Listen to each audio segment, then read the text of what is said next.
Thank you for listening to the Plain State Podcast produced by the Department of English at the University of Nebraska-Lincoln.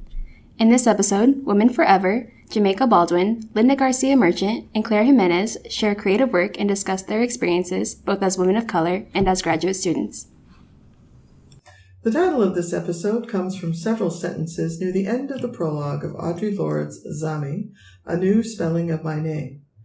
As a definition of the intergenerational relationship women of color writers have always had to the decolonial body, Lorde writes, "Woman forever, my body, a living representation of other life, older, longer, wiser. The mountains and valleys, trees, rocks, sand and flowers, and water and stone, made in earth." The other inspiration is a brief poem I wrote about producing this episode entitled Homage to Zami. Made in earth from dust to the sky, I travel to kiss the woman I love as myself, to hold the woman I know as my past, to share the woman I live as my present. I am Linda Garcia Merchant and am joined by fellow writers and UNL English Department graduate students Jamaica Baldwin and Claire Jimenez to consider a question asked by Lorde. To whom do I owe the woman I have become? We will each present a selection of our own work along with an origin story that reflects our own processes of rebellion, intervention, and translation required to create, retell, and construct the stories living within the space of genetic memory. We will also engage in a discussion that considers the following questions. As a woman of color living in Nebraska but not native to it, what does it mean to create in a space foreign to a story?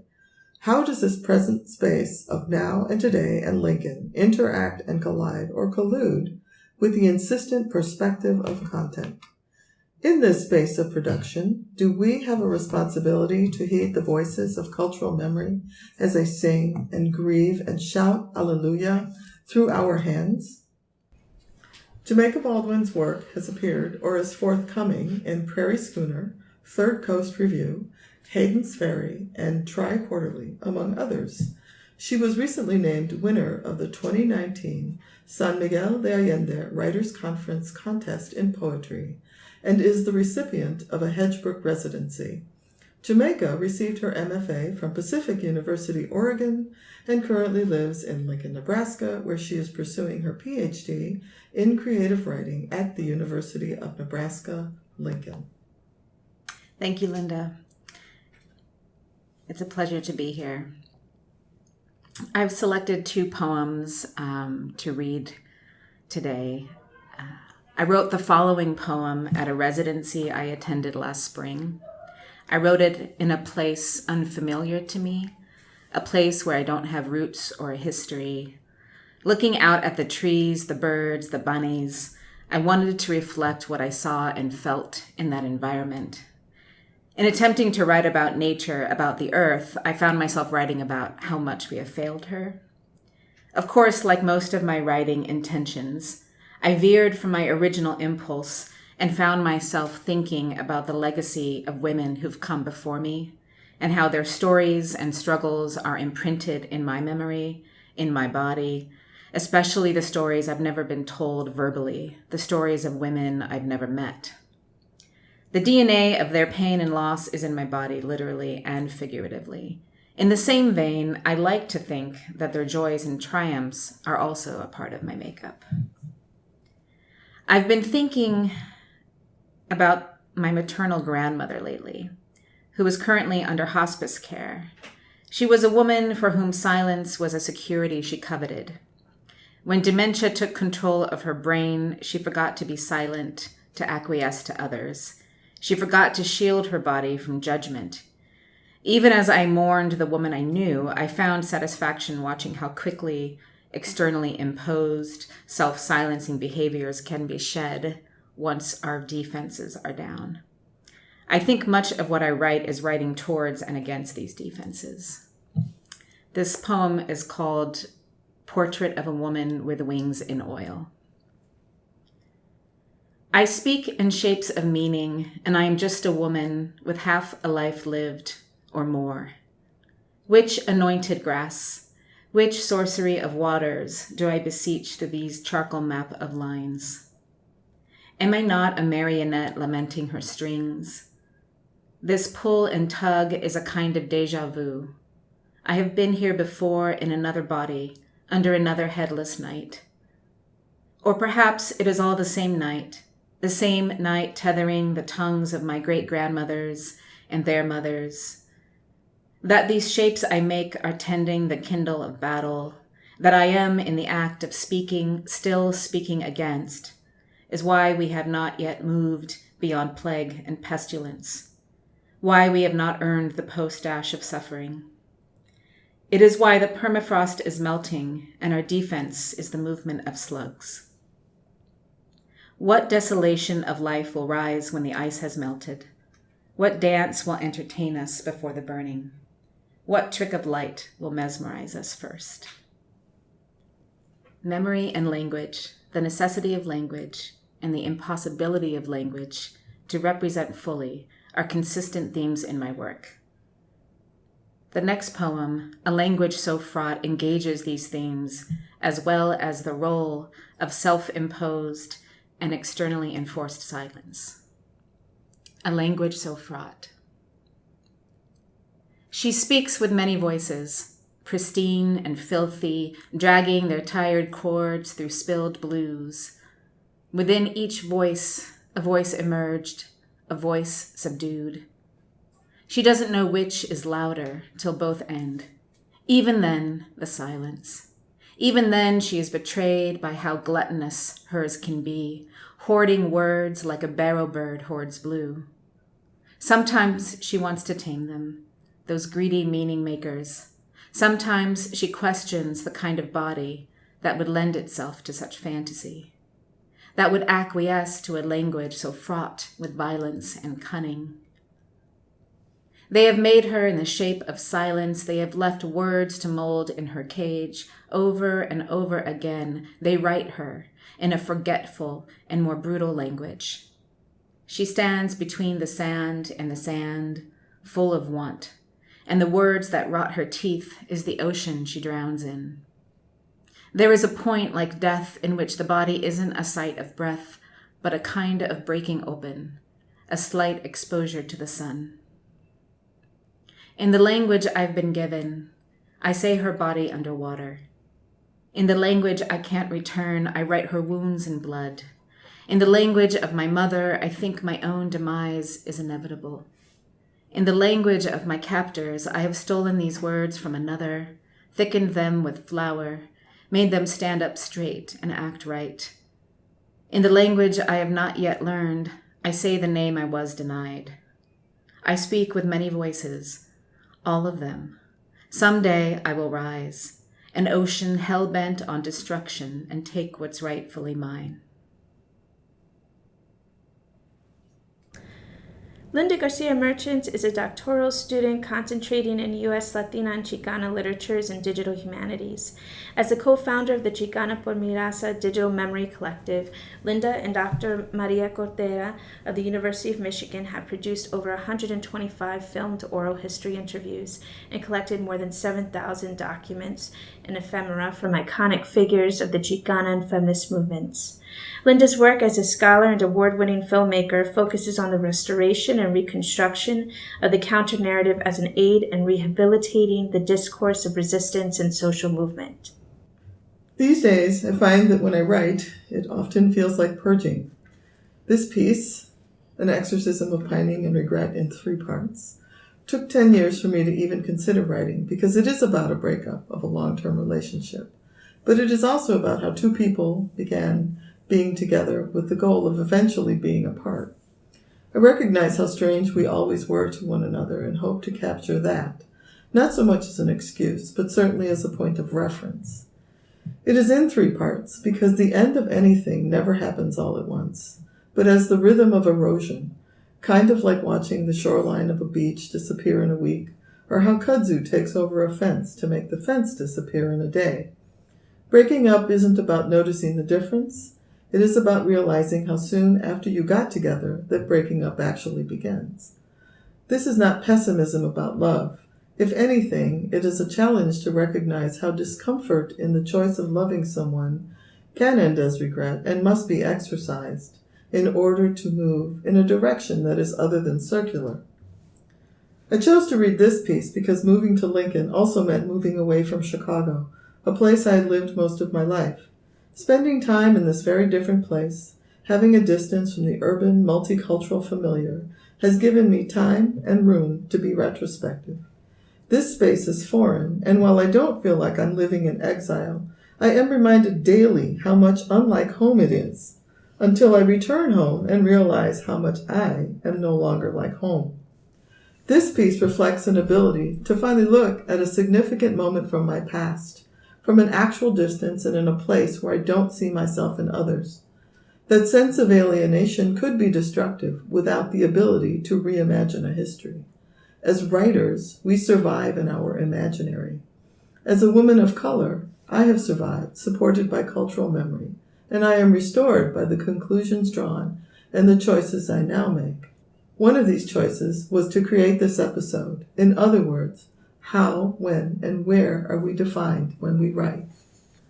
An exorcism of pining and regret in 3 parts. Part 1, the end. I regret the thefts that robbed us of tomorrow. We were culprits then, strategic as emotional embezzlers, spending love down to debt, filling the emptied space with cheap knockoffs, broken faster than the moments made. I mourn the silence, strategically violent towards trust. We were unwilling then, passive with our tear-filled weapons, drowning hope, resistant to feel something less empty than the foundation of loss holding us hostage. I wonder still why we chose distance from each other. When you traveled and I made films, and you never came back, knowing I didn't expect you would, and instead I just kept working. Part 2, the middle. Hard work has the luxury of success and little else. I made films, you made money to win the battle of the house, the cat, and the garden that still makes me weep at the bright blue of foxglove. But I kept my dreams, the dog, my tools, and my clothes, moved far away and across town to a craftsman bungalow with an oak fireplace and prairie-style stained-glass windows, but no you. To decisions about paint and furniture and toilet paper that would leave me gasping in the middle of the grocery store aisle at the freedom to choose and crying at the memory of arguing over Charmin. Part 3, the beginning. Everything we owned had some connection to discomfort. The extra firm California King and its nightly pressing against all the reminders of my sports injuries. The scratchy Scott's tissue pressing against all your phobias about germs. We cut our grass, built a garage and a fence, picked up our leaves, put out our garbage, and shoveled snow every winter. We could act suburban. We crafted a life we had seen others live, suspecting it was just ritual. Yet you grimaced and then snapped every Saturday morning that I would ask, "Is this all there is?" Your patience turned to pleading, then resignation. You would always reply, "What more do you want?" We seemed to like living in the familiarity of pain, our noisy neighbors, sweet, insistent, and curious, whispering to one another about the lesbians with music, guests, and socializing that had nothing to do with them. We collected battalions of crap, as if volume had value enough to buy away the lonely. We each lay on the far side of the California King alone together, wishing for the regular breathing of sleep, hearing the irregular breathing through tears. We watched the streetlight turn to daylight. I wondered if I could ever sleep again without medication, therapy, or whiskey. I wondered if we had ever loved each other or just needed to manufacture this life because we could. Claire Jimenez is a PhD student in English with a concentration in ethnic studies at the University of Nebraska-Lincoln. She received her BA in English from Colby College and her MFA in creative writing from Vanderbilt University. Her short story collection, Staten Island Stories, is forthcoming from Johns Hopkins University Press in December of 2019. Her fiction essays and reviews have appeared in Boat, New Madrid, Afro-Hispanic Review, Pank, El Roommate, The Toast, and the Los Angeles Review of Books, among other publications. You are a strange imitation of a woman. The AC broke overnight, so me and Dolores are sharing a fan between our attached desks. We're also sharing a bunch of data entries so that we can make Tuesday happy hour at Bruno's, although I'm not feeling super up to it because they weighed me at the gyno this morning and I wanted to die. Going to the gynecologist always makes me wonder why anybody would want to fuck me, which is what I tell Dolores. Frances, she says from behind her computer, you said that very loudly. Then she points at Carrie, the office manager, who's flirting with the CEO by the soda machine. I lean across our attached desks. I tell her, listen, Dolores, who cares? I care, she says, and then just like that turns back to her computer and starts typing. You care too much. Every night, Dolores cleans her desk with a wet wipey, then tilts the keypad towards the floor so she can spray the crumbs away with a can of air.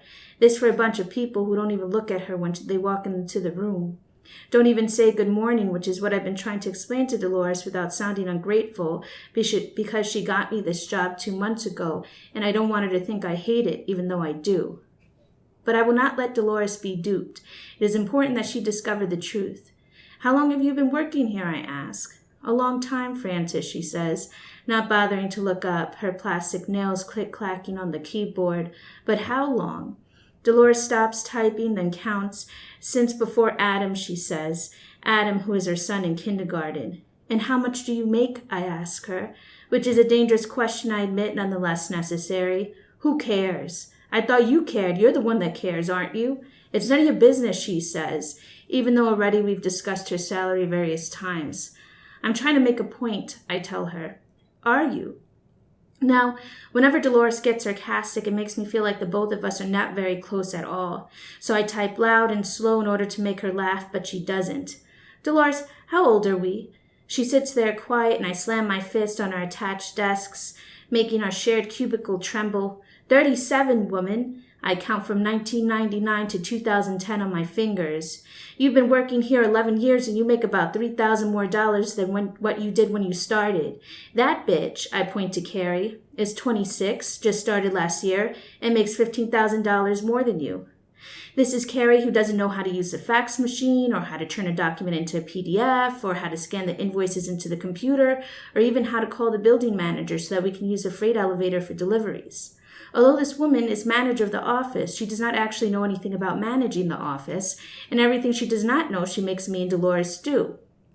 If you are so dissatisfied, Frances, you should consider finding a new job, Dolores says. You find me a new job, I tell her. I'm going to find you a husband. Find yourself a husband. I'll find us both husbands, she says. I don't want one. And for a moment underneath the fluorescent light, I can't see Dolores' eyes behind her glasses. You know what I've been thinking about lately? Dolores peeks at me from behind her computer. What? You and my brother Carlos, I say, because it's a thought I've been having for a long time, to hook up the two greatest people in my life and make the whole bunch of us family. Absolutely not, Dolores says. You can name that baby after me. In my head, I smash Carlos's and Dolores' faces together. I try to picture her long nose above his fat chin, and then calling that poor girl Frances. Frances the Second. Lord, no, Dolores says, stop it. But she's smiling, and you can tell she's sort of considering it. Think about it, that's all I'm saying, I tell her. Then she emails me an old invoice just to upset me on purpose. You formatted it wrong, Dolores points to the soda machine. Carrie will be furious. Most likely, I say. It doesn't take much. Then I staple something loudly. At Bruno's, Dolores will not go outside with me to smoke a cigarette because Adam has asthma.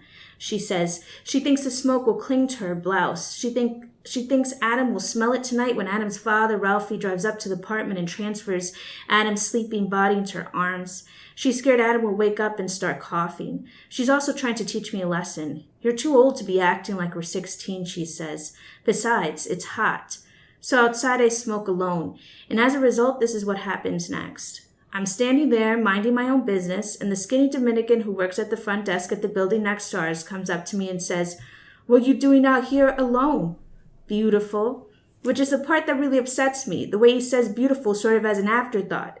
Now, Tuesday happy hours are the only time Dolores can get Adam's father to take care of him for the night. Then after work, we can hobble to Bruno's to sit down, relax, and drink one $3 martini after another in order to understand the reality of things, how we really feel, aka the world. As a result, I'm not trying to hear nobody's bullshit, which is basically what it is. This guy coming up to me. I'm wearing a pair of size 10 JCPenney slacks from 2004, and I haven't even buttoned them because I can't. I'm a size 14. So I tell the Dominican, who's got a face like a pit bull's, narrow eyes and a wide mouth, I know what I look like. Then I go inside and sit next to Dolores, who's texting Adam's father fiercely. Ralphie left Adam and his mother instead of taking care of him his goddamn self, she says, then bangs the table with the cell phone. Now, this is a common problem that Dolores has. Even if somebody else is taking care of Adam, all she can think about is Adam. And I've known Adam's father, Ralphie, since all three of us were kids, smoking on top of Dolores' roof, looking at the rest of Brooklyn. And Ralphie's mother is a nice old Puerto Rican lady who feeds you and feeds you and feeds you. Much more reliable than Ralphie, who's 36 and smokes weed like he's still 14. So to me, the grandmother's a much better babysitter. But I don't tell Dolores this because I understand that when you got a son and you take care of him with every inch of your day and the father don't do shit, you have a right to be upset, even if those things don't make sense to be upset about. From the very beginning, Dolores stabs the table with her pointer finger. The very beginning. I shrug and nod at the same time. Every year it gets harder for me to love somebody new, I say. Dolores shakes her head as if I don't get it. Me, I'm simple. I've loved the same people I've loved my whole life. So this is a story that's part of a collection I just wrote of short stories called Staten Island. And I found that within the collection of stories that I kept on writing about work and how work shapes us. I think the work that women do, especially women of color, is often undervalued or unseen. I definitely felt that way working in both retail and later in nonprofits after I graduated college. I mean, you would be in a space that's supposed to be progressive, and folks are still patronizing, if not straight up disrespectful to women of color. And so I think for myself, but also for a character like Frances, you're living in what James Baldwin describes as his constant state of rage. I connect to Frances in this way when I think about how women of color are still so grossly underrepresented in literature and literary magazines. This is an old problem. We see lack of representation back in the 70s and 80s, and women like Sherry Moraga, Audre Lorde, Alice Walker, Gloria Anzaldúa, trying to create spaces for women to speak and write. In Cuentos, Stories by Latinas, a 1983 anthology published by Kitchen Table, the editors explain, most Latinas, in looking to find some kind of literary tradition among our women, will usually speak of the cuentos our mothers and grandmothers told us. This knowledge is what we hold close to our hearts, and when leafing through the volume after volume of anthologies of literature, American and Latin American, and seldom seen a name or a line by a Latina writer that speaks accurately of our experience. For the most part, our lives and the lives of the women before us have never been fully told, except by word of mouth. Cuentos was an attempt to gather these stories together and to make sense of the struggles these different Latina authors shared by exploring repeated themes and metaphors. Gomez, Moraga, and Roma Carmona also emphasized that Latina voices were often eclipsed by those of men during the different cultural and civil rights movements of the 60s and 70s. Women of color, they wrote, were either, quote, fucking silent or fucking silently. Fast forward 40 years, and it's like we're still dealing with the same shit. You got Donald Trump blasting April Ryan for asking him a question. He's turning around saying, you're a stupid woman. I mean, somebody might say, oh, that's just Donald Trump. But the truth is, there's a lot of Donald Trumps in the world, and not all of them are Republicans.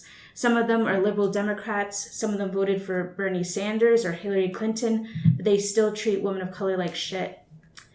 And I guess I'm just also interested in the ways in which the choices of women of color are often limited because we can't afford to find a new space to live or a new job. For Frances, I'm also very much interested in mental health and the body. Even though Frances is loud and funny, in many ways her experience is invisible and she's a misunderstood character. I wanted to give her a chance to tell her story. It's a good starting point to have this conversation, or at least begin this conversation, is to talk a little bit about how we have each experienced each other's work, right? In this moment of witness. I hate that word. I'll start. I I'm in awe of both of you. I've always been. I've heard you read in public and in class, and I just really, again, one of the reasons I want to do this is because I really connect with the construction of language that you both use, and how your voice is so strong in that construction. Just in the way you what? Oh, that's so nice. But it's true. I just, So it's nice. Yeah. it isn't just conversation. I mean, it isn't just in conversation. I mean, I love talking to the two of you in general because you're brown people, right? Yeah. And we're in Lincoln. When I hate to make that obvious comment, but it's true. It makes me feel present. Yeah, it's interesting because when thinking about your piece, I remember when you brought that piece to workshop this past semester, and one of the things that I kept on thinking about was like how it captures sort of like the loneliness that sometimes happens, if you're a woman of color activist, if you're in a space where, whatever, if you're queer and of color, like what are the different ways in which you kind of feel shut off. And so I think that really captured, that piece really captured that for me when you're thinking about love and loss of love and also feeling alienated. Yeah, it did. Yes, it does. And I think in terms of your work, I find myself, I love the whole conversation between Frances and what's the one? Dolores. Yeah. Just with the whole pointed nail tapping on I've had visions of working in private industry and knowing that woman with the perfectly manicured nails that are a weapon. Yeah. And kind of an emotional weapon. Yeah. Your turn. No, I'm just kidding. I was struck by, in your piece, Claire, there was so much humor, which is not surprising knowing you. There's so much humor in the conversation between the women. But then in your piece about the story, you have that quote by James Baldwin that talks about, what was the exact quote? The constant state of rage. The constant state of rage. Yeah. And then later on you say something about, well, I don't know if you say it, but it's something about the use of humor, or humor as sort of like a mask. And I'm just wondering, I know for myself that humor is often the place I go to when I'm in rage, because I don't know what other outlet there is for that, especially being a woman of color. And so I was just curious if you could talk a little bit about that.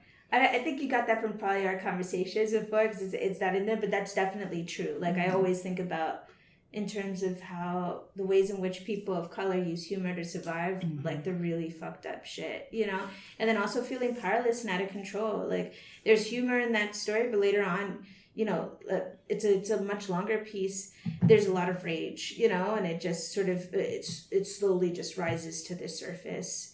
And I guess for me, I'm interested in, with a lot of my stories, where humor breaks down, like where humor saves us, but then when it's no longer efficient, when we're trying for it to do something, but it's actually undoing, the opportunities for us to just be angry, So. Right. And even in that one moment, or towards the end of the dialogue, even though it wasn't quite breaking down fully, I think at least I could feel some of that hints of darkness just in the sarcasm, and I you get the glimpses of the rage. I mean, with Jamaica, I think about your piece. I love this line, right? Like the words that are rotting the teeth, right?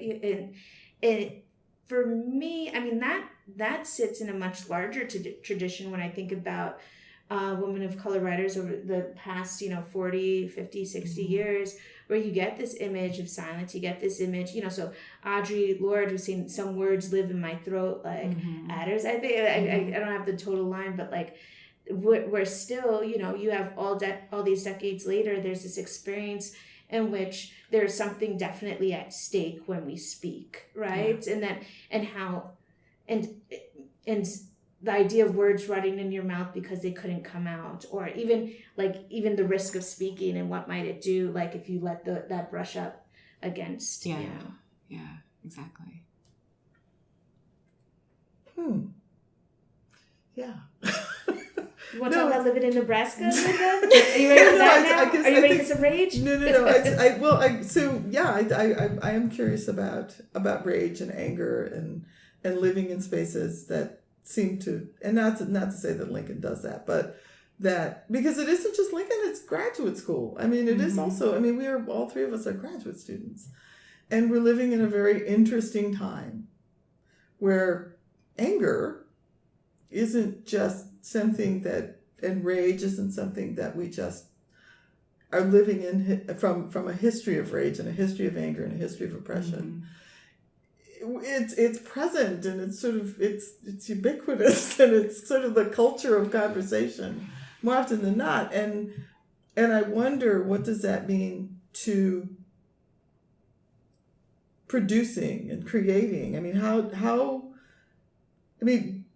don't even know how to ask this question. I guess what I'm curious about for the two of you is, I find, if I offer an example, I find that when anger is too much and humor is no longer a shield or a preventative measure, right, what other actions do you take to exercise that anger? I find, loud music or dancing in the hall, people are like, oh, you're always dancing. It's like, yeah, it's so that I don't beat you to death because for no reason other than you're standing in the hallway, It's that kind of sort of incoherent rage that I feel these days. And I know it is because of how life is, not just being a graduate student or I don't think Lincoln has anything to do with it. I think it has to be the state of the world. And so what do you do? How do you channel that action into text? Or do you? No, please, go ahead. I was just going to say, for me, poetry entered my life because of rage.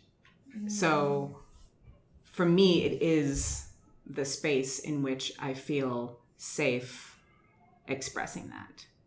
So 90% of the poems I write, I would say, are angry or dark or whatever you might say, But they're so beautiful. It's so funny because it's. But darkness and anger can be beautiful too. It doesn't, and. But you don't think of anger as beautiful. And you think I do. I just coming from women, I do. Yeah. Okay. Why? What about it is beautiful? And I'm not talking about like fiery passion or any of those tropes and stereotypes that we're always talking about, brown women and that sort of, they're flashy, kind of spitfirey, that nonsense. I'm talking about like real, like kind of a little scary anger. Like the ugly anger, the ugly rage. Yeah, ugly anger. Ugly rage. How is that beautiful? How do you see it as beautiful? Because it's not advertised, it's not something that we accept as an everyday part of our life. We're not, at least for me, I can't speak for all women, but I even though I was raised by a very feminist mother who liked to think of herself as an activist, and she was very very left, way far left, of the spectrum, I still received those unspoken messages about how women are supposed to be and behave. And I learned that a long time ago. And I know a lot of women experience the same thing. And so for me, and I read about that, I mentioned that about my grandmother, about the silence. And for me, I think it was also a form of security, so if I'm nice, and I don't say the wrong thing, then I'll be safe in some way, right? And when I discovered poetry was after a traumatic event in my life, and it was the space in which I didn't feel like I was risking my life to be angry, you know. Okay. I don't know if that No, it does. I think it makes sense. For me, I was thinking, I was looking at my phone because I was trying to remember the exact title, but for colored girls who have considered suicide when the rainbow is enough. I think about that one skit where she's like, somebody almost walked off with all of my shit, right? You know, and that's I thought of that scene when you pose this question about when have you seen anger that's beautiful. That is like, it's stunning. When the first time I saw that performed, just like you feel it on your skin, right? And there's something so glorious about seeing somebody stand up for themselves. Yeah. And I think that's where the beauty comes. And that's where you see, this playwright making something gorgeous using art out of these ugly circumstances, right? Out of rage, yeah. Because it's a rage. You come here and it's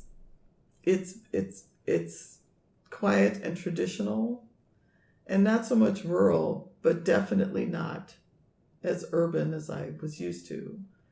And it's nice, but nice has its own very odd language, or just unusual language that requires learning. I don't think that I'm learning how to speak in that language. I think it will be beneficial going back into places other than Nebraska, because Nebraska is a very unique place. That's not a bad thing, but and in that way it is insular in that uniqueness. I mean, it's not Kansas, it's not Colorado, it's not even Iowa, it's definitely not Wisconsin.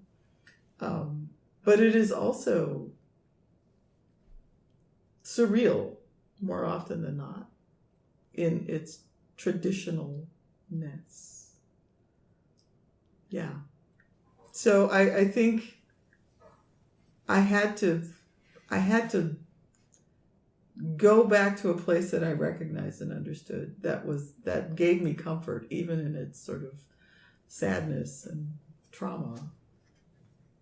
But it was a place I knew and a place that I recognized and I needed to have in my life in order not to want to beat somebody over the head with a bat. Yeah, let's talk about rage. So yeah. What about you, Claire? Well, that story, actually, I wrote a lot of it in New York, but I did finish it inside of Nashville when I was at my MFA at Vanderbilt. And so, but one of the things that I had thought about when we originally were thinking about this podcast was this question about writing in Nebraska, writing away from where you're from, and for me, how that registers, with both Nashville and Lincoln, is that these were spaces in which I could write and reflect. Whereas when I was in New York, you're constantly on the go. You have 3 or 4 different jobs. You're trying to catch the bus and the boats and, every piece of transportation except a plane, right? And so then you have often you're just on go and you have no time to reflect. And so in a way, even though some of these spaces can feel like alienating, sometimes they provide you with the stillness to look back and sort of bring the stories into focus. And so I think finishing that story in Nashville gave me, that opportunity. Yeah. What about you, Jamaica?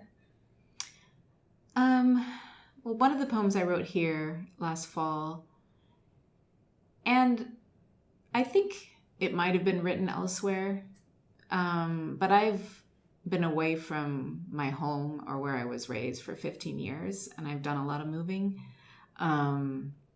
So I think if we were having this conversation my first year in a new place, it would be a different story.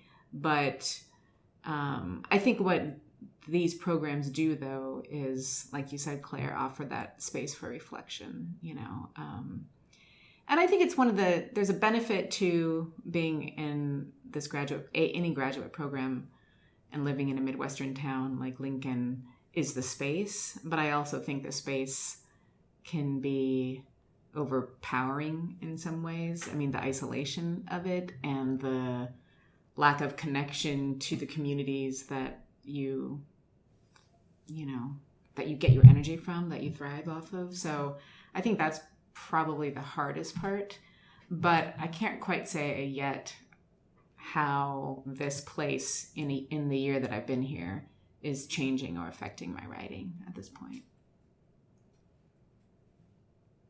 You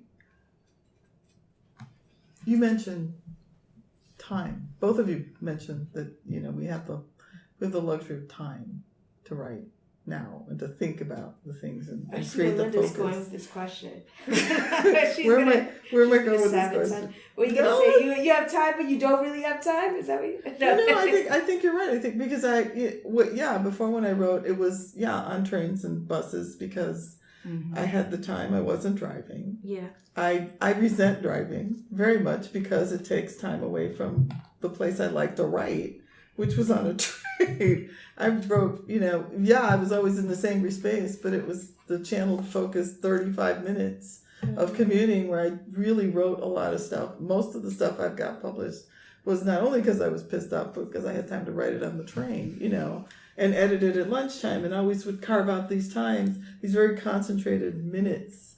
And that was the hardest thing to get used to here was, sort of shifting gears and saying, oh, in a way, the luxury of time is now this overwhelming experience because I have time to think about this one thing and sit at a desk and think about this one thing when I'm used to looking out a train window or walking to a thing or, crafting in my head what I'm going to put down when I actually am sitting in a space. So and now when I go home, I'm totally thrown off from that rhythm. City's too fast, there's too many people, it's too noisy, it's all these things that it never was. Can I say, so for you guys, do you feel like except for the pizza in academia, in academia, sort of in these spaces where you have to write, that inside that stillness, that the critic's voice inside your head becomes louder? Has that been an definitely experience? For sure. 'Cause Definitely For sure. Yeah. tell me about it.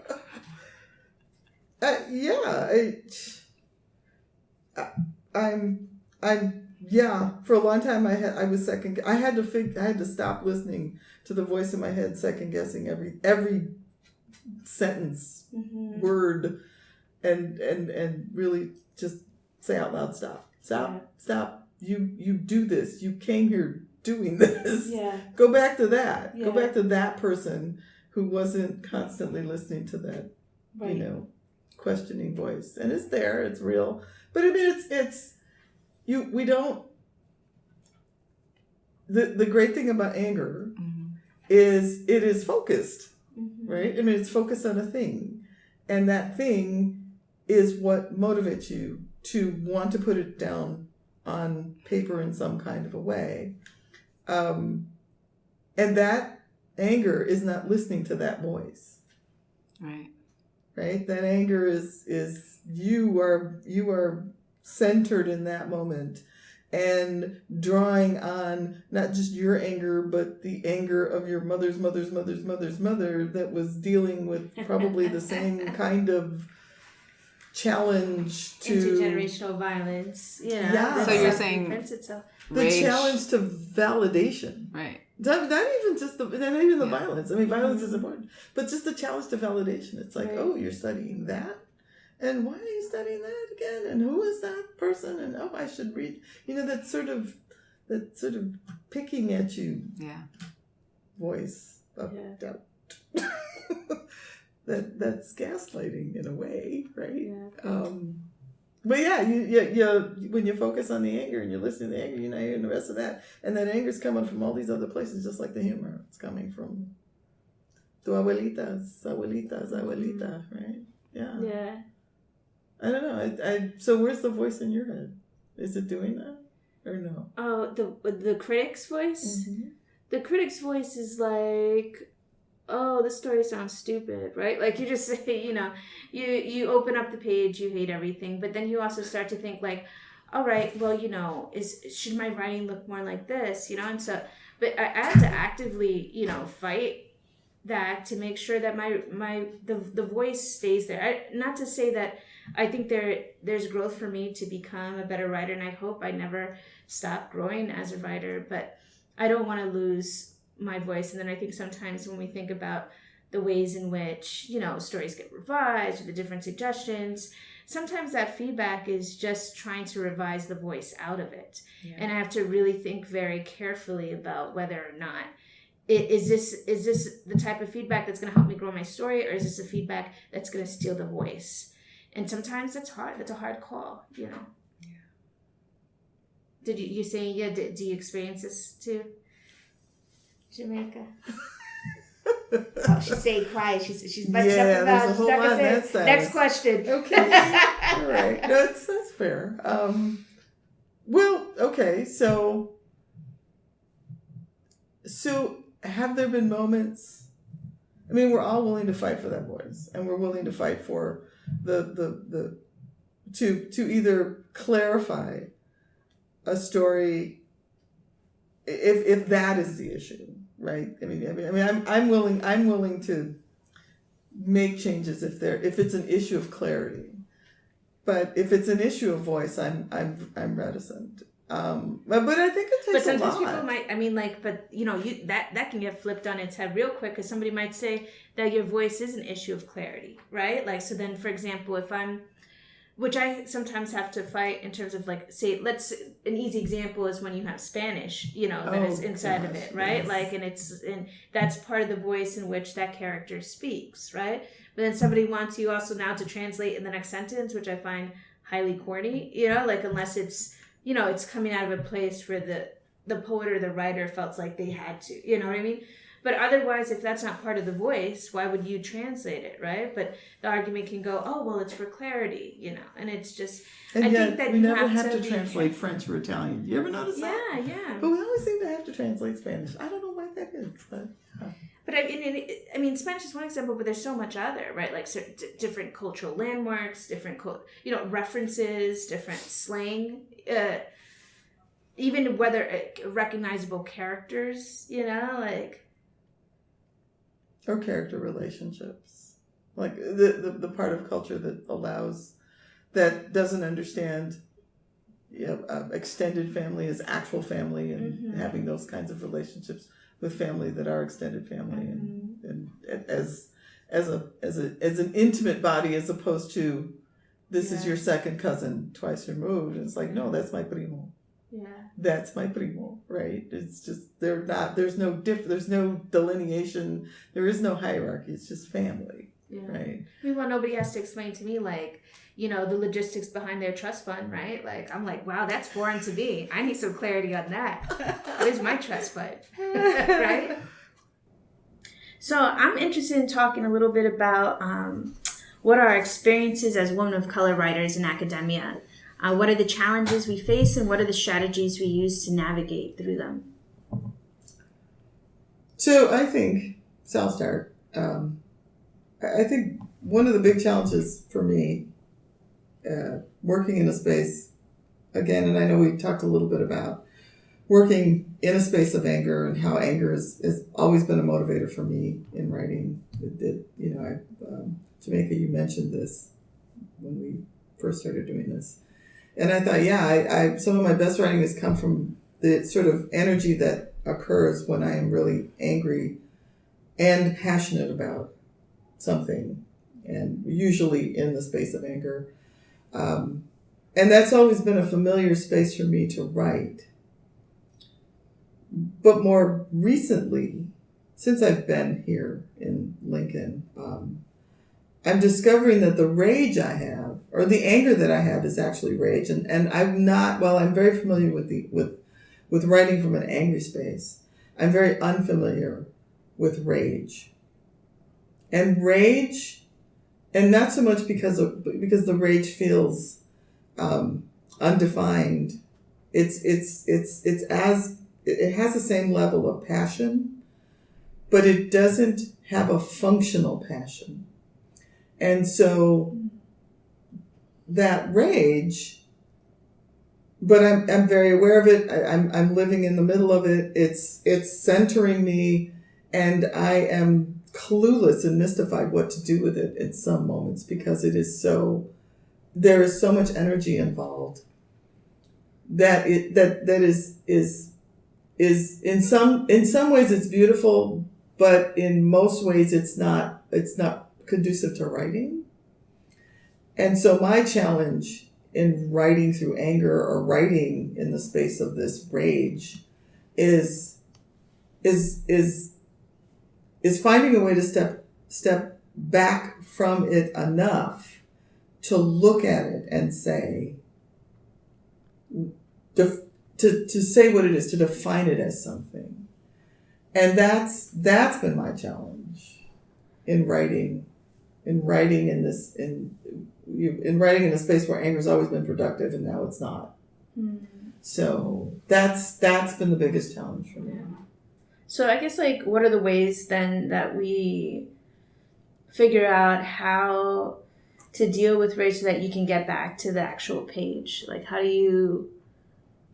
I know for myself, I think that, you know, the women inside this room, for example, have been wonderful resources in terms of community, right? And being able to, if something messed up happens, then I get to sit and you know, say, hey, you know, Jamaica, Linda, let's go out for a drink, let's go talk, you know? And that sometimes gets me in a space where I can get past that and then get back to the page. For me, then it becomes a matter of community, right? But I'm curious as to, like, what have been your guys' experiences? You know what I think? I think that, because as you mentioned that, you know, you talk about the three of us in this room and us coming together and having a moment together to find some sort of focus in that, right? When you're having one of those very, very angry, unproductive moments. I think what always happens in those moments is that someone finds the humor in that anger or in that rage that helps. Absolutely. I forget who writes about this, about the power of humor. And that's very much about the decolonial body, right? That we always look for humor, because if you can find humor in a moment, then you've regained that moment, right? And so, I think you're absolutely right. And it hasn't just been, my experience here has always been when women of color come together, there is a convergence of that energy, and you are expending this energy in this moment, and the women around you are drawing from it and giving it back to you as humor, and giving it back to you as hope, and giving it back to you as manageable. Yeah. And I think it becomes this transactional moment, which is so necessary to the writing. Yeah. And and then it translates to the writing too. Like, I know that personally, like, my writing, I'm constantly, like, dealing with that, you know, the balance between humor and anger, right? And humor and trauma, right? And that's not something that's new. That's not something that's individually mine. That's something that happens in a lot of communities of color. You see Leguizamo doing this in Freak, right? Where he starts to perform these stereotypes that have been used against him, right? But making the person that he's mimicking seem more and more absurd, right? So he's making the audience laugh at the person who's using the stereotype against him, right? And this is, and then, you know, laughter is power. If I can, you may not agree with me, but if I can get you to laugh, your body just agreed with me. There's a visceral reaction there that has shifted something, right? Yeah, I had thought about that. So I think in those convergences, there's this transactional moment that has to occur that is about witness, you know, that I'm giving witness to this rage, but you're also receiving this witness and giving it back to me as humor and hope and all of those things. And in that, you know, the resistance then becomes collective, right? Right. So I wanted to go back to the point you made, Linda, about the productivity of anger versus rage. And it made me think about this podcast I recently listened to, in which civil rights activist Ruby Sales, on the topic of race in America, said, love is not antithetical to anger. There are two kinds of anger: redemptive anger that moves you to transformation and human upbuilding, and non-redemptive anger, the anger that white supremacy roots itself in. So we have to make a distinction. People think that anger in itself is a bad emotion, but it's where you begin your conversation. And, Absolutely. And I think when I started writing poetry, I think that was the place in which I was beginning my conversation, both with my own experiences and with the world and with of people who were reading my work. And I wanted to maybe hear from both of you guys a little bit about the beginning the conversation and the role of rage or anger in that. So you're writing. So the anger was redemptive. Is that my understanding for you? Yes. Okay. Yes. Was it necessary?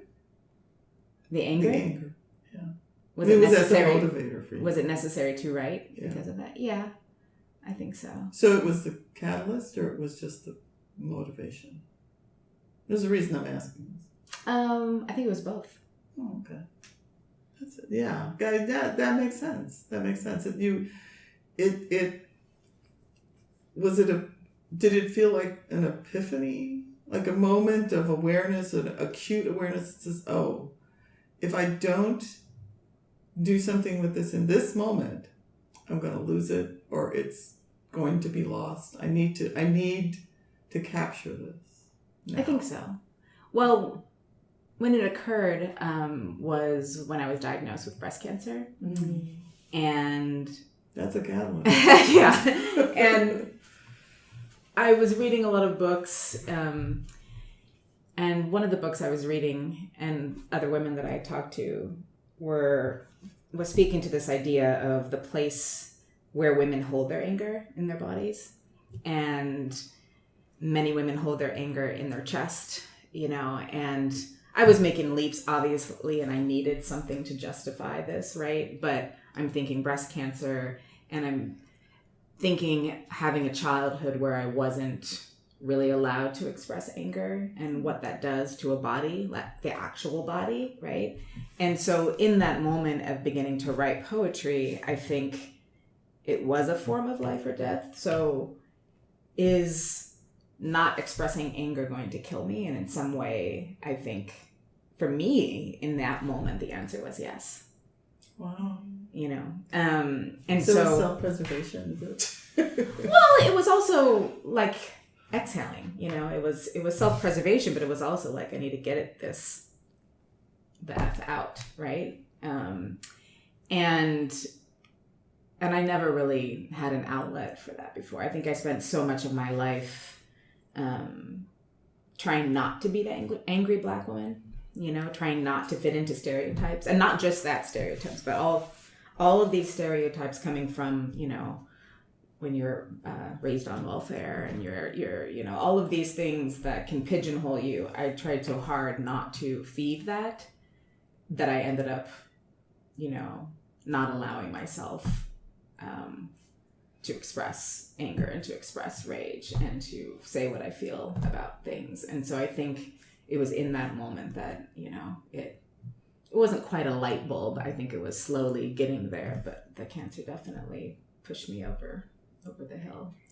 When you first read work from this output, from this moment, Mm-hmm. did it feel like an out-of-body experience? Wait, I'm sorry, say that. So, what do you mean? so the first time I realized how angry I could be in writing Mm-hmm. was writing a screenplay Mm-hmm. and watching it being performed. Mm-hmm. And I was like, wow, I didn't realize I didn't know that I could be that kind of angry. Yeah. I always thought I hid it really well. Yeah. Or at least, didn't present it publicly in any way. Mm-hmm. And then to hear my work read out, performed, I was stunned Yeah. that I could be that angry. Yeah.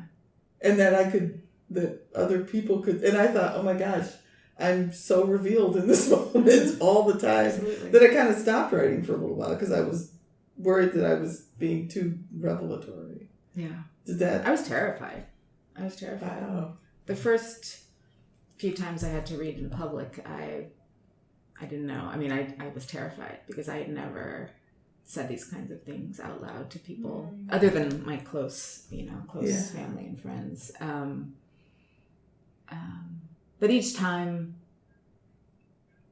it did feel good, and each time it got easier. And the feedback I got from people, especially women who weren't just saying I liked your poem, but were saying I needed that, was, there's kind of no words for that. And I think that's what kept me going in spite of the fear. So the witness. Mm-hmm. That's what kept you going. Wow. And Thanks. being able to speak for women who are maybe in places I was 5 or 10 years ago who aren't able to say that, and saying it in ways that spoke to them. There's something powerful about that. I think it's also a real testament to how we don't, how we all, and I think I can speak for all three of us, how we do buy into the myth of the superwoman, Mm-hmm. and how easy it is to believe that yes we can do, yes we can go, yes we can be, and perform this sort of Herculean existence that destroys us if we don't Say no. Yeah. And rest. Yeah. And the thing that makes me angry often is when, as women, and especially women of color, we're expressing ourselves through fiction or through storytelling projects or digital humanities or poetry, and people who listen to it or watch it perceive it as being dark or or intense, and that's something those are reactions that I still get, and I don't really know what to do with it. I get angry, but I don't really know what to do with it. I think it's interesting too. I mean, and this ties back to this idea of being allowed to women of color are not allowed to express their anger, right? And then, and so you see this. You see sort of that in the judgments or the ways in which people describe the writing. Mm-hmm. You also see that in academia and the way in which, she's getting a little too emotional right now, and so people get gaslit into staying quiet or to performing this sort of like emotionally clinical response to horrific, terrifying, and just evil shit. So I don't know, man. So and do you ever feel in those moments when you make the choice to not to be that, to be non-committal, to be diplomatic, to be politic? I don't do it. You never? I don't do it. I don't have to do it. I don't do it. I mean, like, I'm at the point where I think maybe when I was younger, and I didn't have, I think I've gotten to the point now where I kind of don't care if somebody, she's too angry. I understand that's different for a lot of other people, but I don't know. What are your thoughts, Linda? Linda's looking at me like, girl. You were a little diplomatic yesterday, Claire.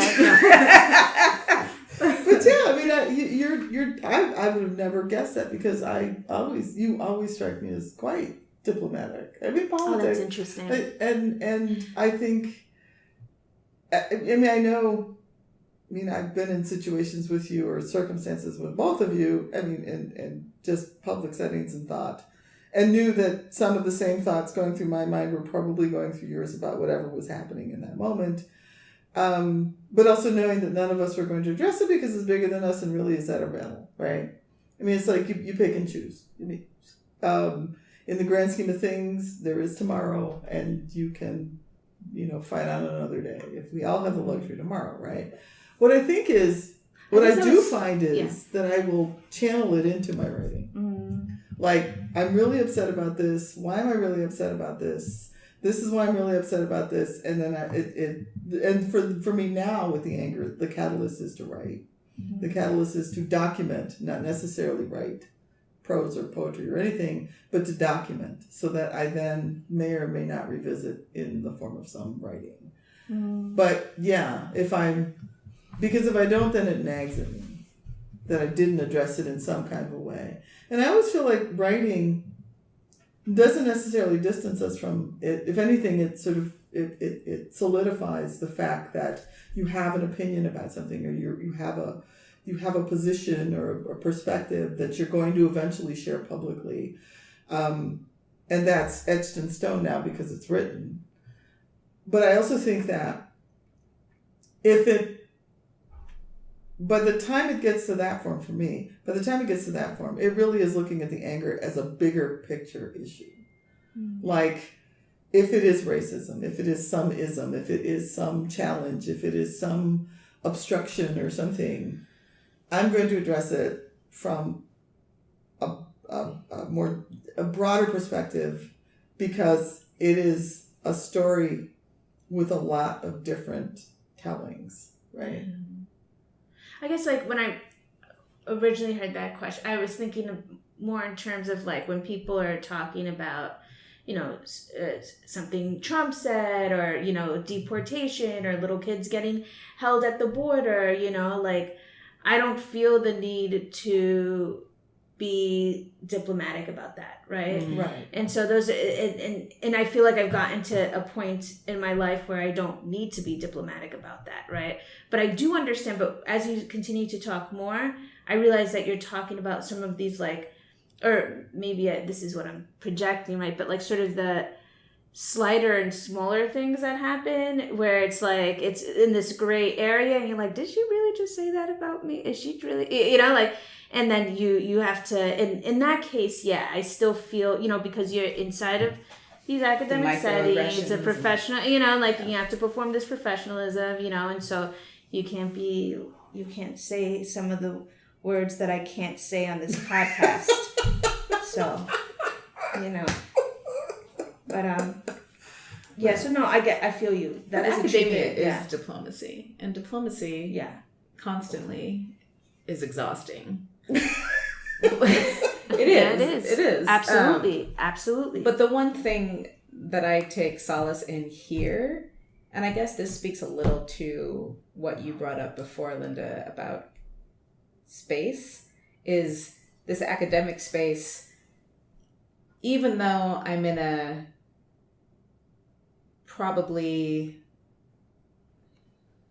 I've lived in a lot of cities, but I would say Lincoln is probably the whitest city that I've lived in. Yeah. I find more consistent, steady, dependable kinship with women of color here than I've had in cities where I've had a bigger community. And I think, if I'm thinking about it, the reason for this is in cities where I have a larger community, as far as numbers, everyone is hustling and everyone is busy, and it's hard to find time to be with each other. And it's hard to find that space, whether it's logistically getting across town or just scheduling. But here, through force, we live in the same neighborhoods. We see each other on campus. It's easier for us to show up for each other. And there's something really beautiful in that I appreciate.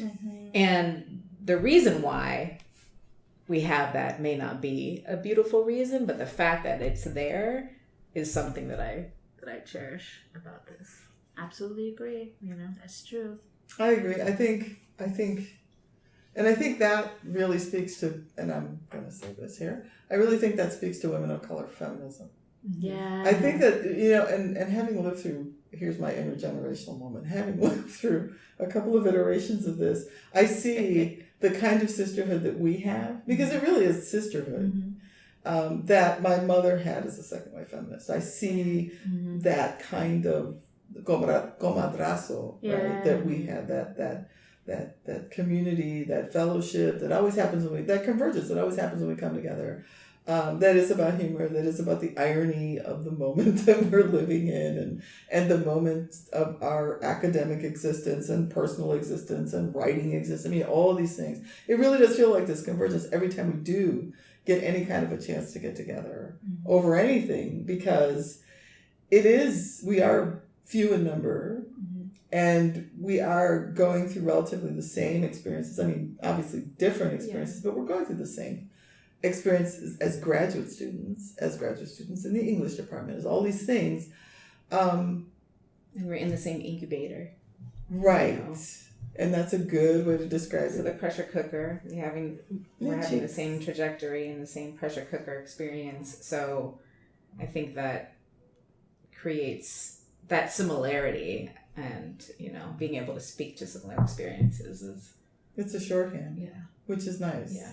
So I think that you're right. It's beautiful, and I guess in that way our anger gets to be beautiful, right? Because it gets to be witnessed. We get these transactional moments where we can all like return to sanity, because sometimes that anger does make you a little bananas. And I will honestly say it does frighten me sometimes, because it is so. Because it reaches the point of this sort of impotent, which when that kind of energy is happening in you and you've got no place to channel it, it's got to go somewhere. And just like you were saying, it goes back on your body in destructive ways. And so I think you're absolutely right that we have to have an outward motion of that kind of channeling and that kind of rage. And I think those convergences allow that to happen, kind of like support group in a way, without all of it. And I think it's multifaceted. I don't think I could only have the pen and paper or the computer as my only outlet for rage, and I think you have to have this too. You have to be able to come together and talk it out, or cry it out, or drink it out with a bottle of wine, or whatever you choose to do. I mean, I think you have to have a lot of ways to food. Drink water, go to therapy, everyone. Good. Yeah.